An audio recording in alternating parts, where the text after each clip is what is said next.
నిన్న చెప్పుకున్నటువంటి విషయంలో వారములో ఉండే యొక్క గ్రహస్థితులు, వాని యొక్క ప్రార్థనా నియమాలు, వాటికి చేయవలసినటువంటి పూజా విధానాలు, వీటి గురించి తెలుసుకున్నాం.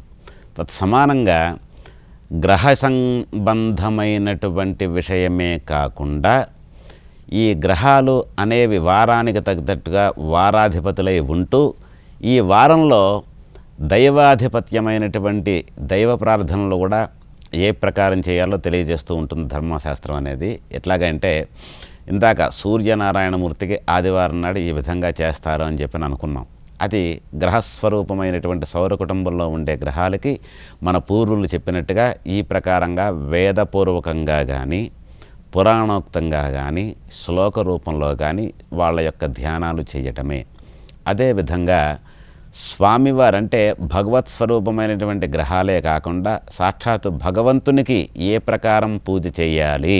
సోమవారం ఉన్నాడు పరమేశ్వరుడు, శితికంఠుడైనటువంటి పార్వతీ పరమేశ్వరుడికి ప్రతి సోమవారం నాడు తన ఇంట్లో కానీ అవకాశం ఉంటే దేవాలయంలో కానీ స్వామివారి మీద కించిత్ క్షీరం కానీ లేదా ఉదకం కానీ, మహాశివరాత్రి నాడు మనం ఏ విధంగా అయితే అభిషేకాది కార్యక్రమాలు చేయాలి అని చెప్పిన సంకల్పించుకున్నామో ఆ ప్రకారంగానే మనస్సులో సంకల్పం అనుకొని కాసిని గంగ అంటే తీర్థాన్ని, గంగ తీర్థం అంటే నీటిని తీసుకువెళ్ళి స్వామివారి మీద పోసి ఆ తర్వాత అభిషేకం చేసినటువంటి ఆ యొక్క జలాన్ని తన శిరస్సు మీద దల్లుకుంటే అపమృత్యు దోషము అనేది తప్పకుండా తొలగిపోతుంది.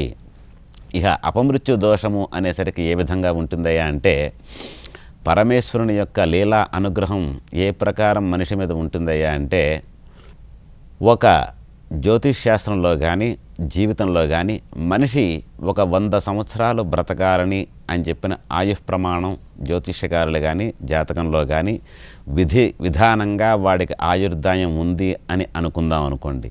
అనుకున్నటువంటి 100 సంవత్సరాలు ఆయుర్దాయం ఉన్నటువంటి ఈ యొక్క మనిషి 50 సంవత్సరాలకే చనిపోవడం కానీ ప్రమాదవశాత్తు ఏదైనా జరగడం కానీ జరగచ్చు. మరి అది ఏ విధంగా జరుగుతుందండి? ఇన్ని సంవత్సరాలు ఇంతకాలం ఈ అబ్బాయి ఉంటాడు అని చెప్పిన జ్యోతిష్ శాస్త్రంలో చెప్పారు కాబట్టి జ్యోతిష్ శాస్త్రం అంతా అబద్ధమా, ఈ చెప్పేవన్నీ బూటకపు మాటలా అని అనిపించవచ్చు. కానే కాదండి, సూక్ష్మజ్ఞానం. అందుకే పంచేంద్రియాలు ఉన్నటువంటి మనిషి బుద్ధిని ఉపయోగించి ఎందువల్ల ఇలా జరుగుతుందనే విచక్షణ జ్ఞానంతో దీన్ని పరిశీలిస్తే మంచిది. ఏ ప్రకారం అంటే సింపుల్ విషయం, ఒక దీపారాధన లాంటి దాన్ని మనం చేసినట్టయితే ఆ దీపారాధనలో నూనె ఉన్నంత వరకు దీపం అనేది తప్పకుండా ఉంటుంది. నూనె అంతా అయిపోయిన తర్వాత ఈ దీపం అనేది కొండెక్కడం అనేది సహజమైన విషయం. అదేవిధంగా నూనె ఉండంగా కూడా కొన్ని దీపాలు ఎన్నో ఆరిపోతూ ఉంటాయి. ఏ ప్రకారం ఎందువల్ల ఆరిందయ్యా అని చెప్పానంటే అది ప్రమాదవశాత్తు కావచ్చు, గాలి వల్ల కావచ్చు, ఏదైనా పురుగులు తగిలి కావచ్చు, ఏదైనా ఇంకేదైనా కారణం కావచ్చు. ఇది ఉదాహరణకి దీపం అనే మాట మనం చెప్పుకున్నాం. ఎందువల్లంటే ఈ ప్రకారంగా ఆ నూనె ఉండంగానే దీపం ఆరిపోయిందంటే అది మన పొరపాటు వల్ల తప్పు వల్ల జరుగుతుంది. కానీ దీపారాధన అలా ఉన్నప్పుడు దాని చుట్టూ మనం ఏ రకమైనటువంటి జాగ్రత్త తీసుకొని ఆ దీపాన్ని నూనె ఉన్నంత వరకు కాపాడుకుంటామో నూనె అయిపోయిన తర్వాత ఈ చుట్టూ ఉన్న గాజు పెంకు కూడా దాన్ని కాపాడలేదు. అదేవిధంగా మనిషికి ఆయుష్ ప్రమాణం ఇన్ని సంవత్సరాలు ఉంది అనుకున్నా సరే మధ్యలో అపమృత్యువు అనే దోషంతో, గండం అనే దోషంతో కానీ ఏదో రకమైనటువంటి ఇబ్బంది వల్ల మనిషి తన యొక్క శరీరాన్ని నుంచి ఆత్మని వేరు చేసే అవకాశం ఉంటుంది. కాబట్టి ఇలాంటి ప్రమాదాలు జరగకుండా మనిషిని రక్షించేదే వేదశాస్త్రము, వేదము.